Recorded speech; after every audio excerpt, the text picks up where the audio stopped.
Penyebab penurunan motivasi kerja dan sikap yang kurang positif di tempat kerja dapat pada beberapa faktor antara lain. Kebutuhan personal yang belum baik, kebijakan kultur yang tidak sehat, tidak ada peluang peningkatan karir, tidak ada sikap dan positif dari manajer, tugas yang terlalu berat, keadaan fisik dan mental yang tidak itu, penyebab penurunan motivasi kerja dan sikap kurang positif di tempat kerja yang dapat terjadi dari beberapa faktor. Yang pertama yaitu ada kebutuhan personal yang belum terpenuhi.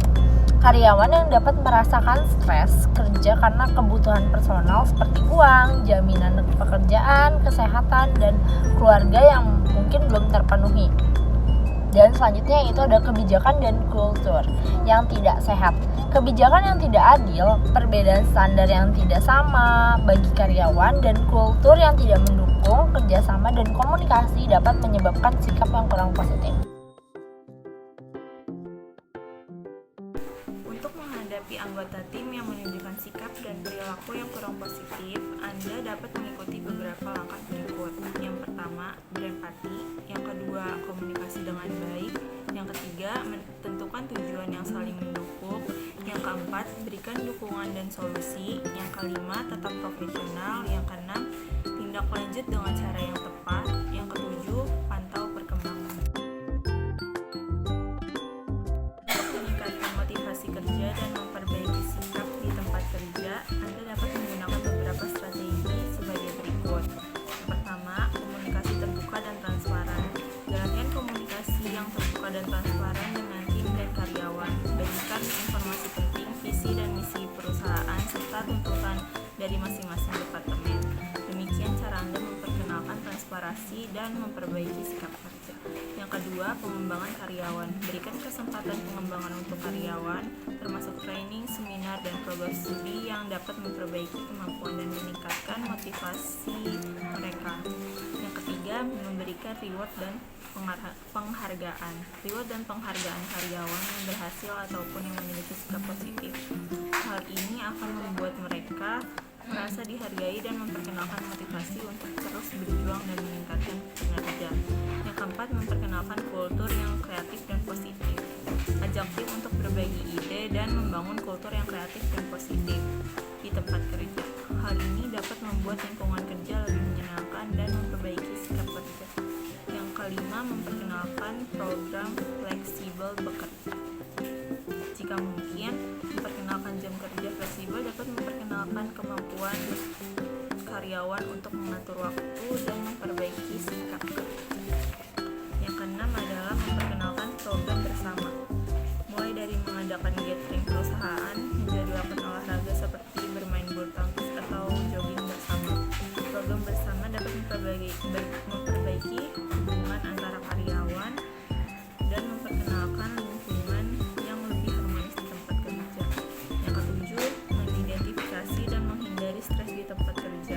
Tindakan seperti mengurangi jumlah pekerjaan yang berat, memanfaatkan cuti dengan baik, meningkatkan kemampuan manajemen waktu, dan pulanglah tepat waktu, jangan membawa pekerjaan.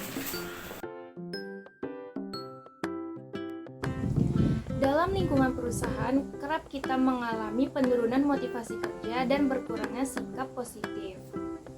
Hal tersebut dapat dicegah dalam beberapa langkah-langkah. Langkah yang pertama yaitu menimbulkan rasa ingin tahu. Hal tersebut dapat dilakukan dengan cara melakukan pelatihan dan selalu belajar hal baru untuk mengembangkan diri, yang dimana hal tersebut dapat membantu menjaga motivasi kerja. Kemudian yang kedua yaitu menetapkan tujuan. Karyawan harus memiliki tujuan yang pasti dan jelas untuk tetap fokus pada tujuan dengan motivasi kerja yang stabil. Kemudian yang ketiga, memanage kegiatan. Hal tersebut dapat dilakukan dengan cara menjaga keseimbangan dalam bekerja dan kehidupan pribadi agar motivasi kerja tetap terjaga dan tetap menjaga sikap yang positif. Kemudian yang keempat yaitu membangun kerjasama. Melakukan kerjasama secara tim dalam penyaluran ide, kemudian sharing dalam kesulitan bekerja, berbagi pengalaman, dan saling mendukung satu sama lain. Kemudian, yang kelima yaitu menjaga komunikasi dengan atasan untuk mencegah kesulitan yang dihadapi dan berkoordinasi untuk solusi dari permasalahan. Langkah-langkah yang dapat dilakukan untuk mengevaluasi keberhasilan dari strategi yang diterapkan. Yang pertama yaitu menetapkan tujuan yang dapat dicapai, terarah, spesifik, dan realistis. Kemudian, langkah yang kedua yaitu menganalisis hasil keberhasilan strategi yang sudah dijalankan. Kemudian, langkah ketiga, mengidentifikasi kekuatan dan kelemahan strategi dan membuat solusi untuk kelemahannya. Kemudian, yang keempat, melakukan perubahan jika strategi kurang tepat dan melakukan adaptasi terhadap lingkungan yang terus berubah.